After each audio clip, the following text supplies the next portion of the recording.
Airplanes are good. Hey, welcome to Dallas. Thank you. You been to Dallas before?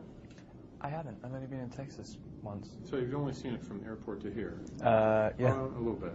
Yeah. I was looking out the window as I was in the airplane. Are you surprised? I was a little bit surprised. It looks like all the houses have the same color roofs. I'm not really sure if that is the case, or maybe if there's like a blue roof section of Dallas. I thought that when I flew into Gatwick and really? took the train into London, all the smokestacks looked the Yeah. same. Is that true? It is true. It is true. There's a huge, and I want to kind of address the fan base first, and I want to talk about the character.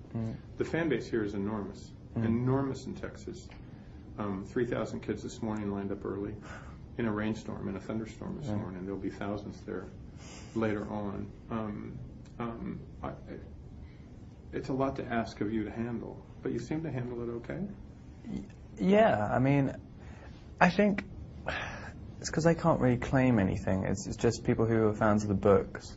I mean, the movie hasn't even come out, and so it's just sort of, they're fans of the books and they've just transferred over to being fans of some kind of physical manifestation of anybody. It could be anybody. So I've been kind of going around just thinking, they're not really screaming for me, and it's kind of, so it doesn't really go to my head or anything. I just think, and if it did, then you just end up being an idiot, because everyone knows it's not because of your performance or anything. Well, so far. Well, it's really based right now, at least at this point on this day and time, on the popularity of an enormously popular book. Yeah. Redundant, I just said, but it's true. And the character is very popular because it hits a note in these girls and these boys. What is the note for you? If it hits them somewhere, where does it hit you?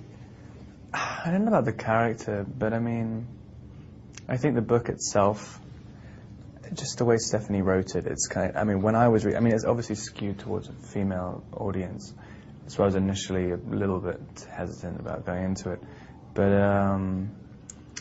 it's kind of, when I first read it, I thought that Stephanie Meyer completely believed she was Bella, and she was just completely insane, and this is just her private sort of sexual fantasy novel, which has been published by accident.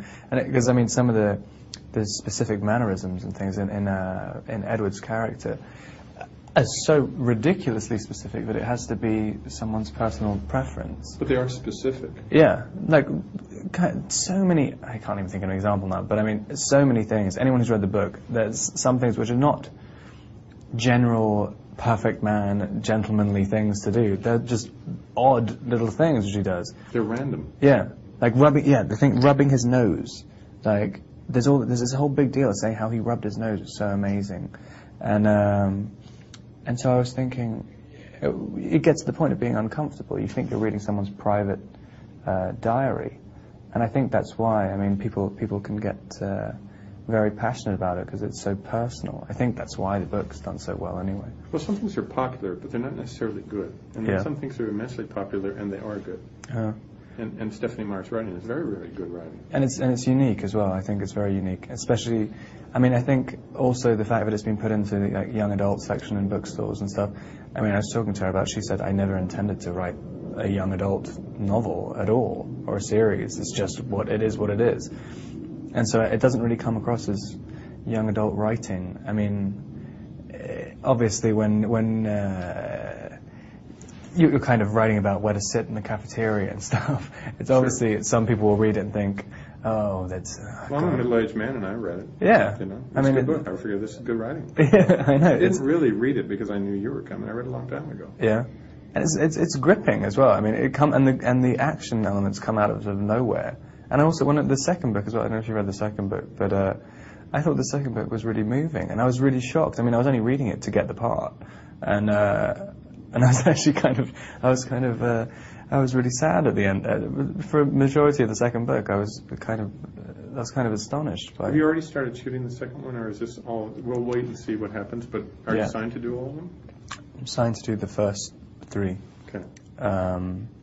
And so I guess they'll find out when they're shooting it on November 22nd, the day after it's released. Let's talk about vampires quickly, but it's about the blood at first, and then it's about the person. Yeah. Is that true? Well, it's sort of... I mean, Edward has a massive issue with being a vampire, and he thinks it's... And he feels like he's an addict and he can't control himself, and it creates a sort of moral dilemma for him. And he's been living under sort of 60 years of strict discipline over himself. And when this girl comes, who's a 17-year-old normal girl, and destroys all that discipline, I think the initial part of the relationship is him saying, this girl is not going to destroy all my work. And so he's just testing himself, saying that I can be around her, it doesn't make any difference. And there's nothing else to it. I don't think he ever has any intention of killing her, apart from the immediate meeting when he first smells her blood. But yeah, I think the initial thing is just a test, and I feel like he hasn't talked to anyone else apart from his vampire family for like a generation, and he has no interest in talking to anyone. So it's kind of a joke, and it kind of and that's when he starts to feel like he's human again, he starts to feel like he's alive. Last question for you.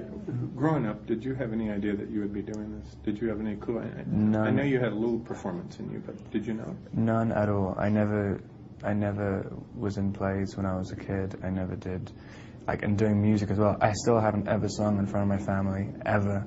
Like, it's just so bizarre, and I don't know what I would be doing now, like, if it wasn't this.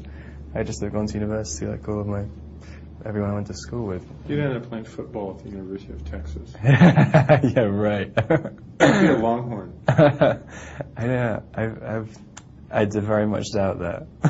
Hey, nice hair. Good to see you. Thank you. Nice to meet you. Sweet hair. The higher the hair, the closer to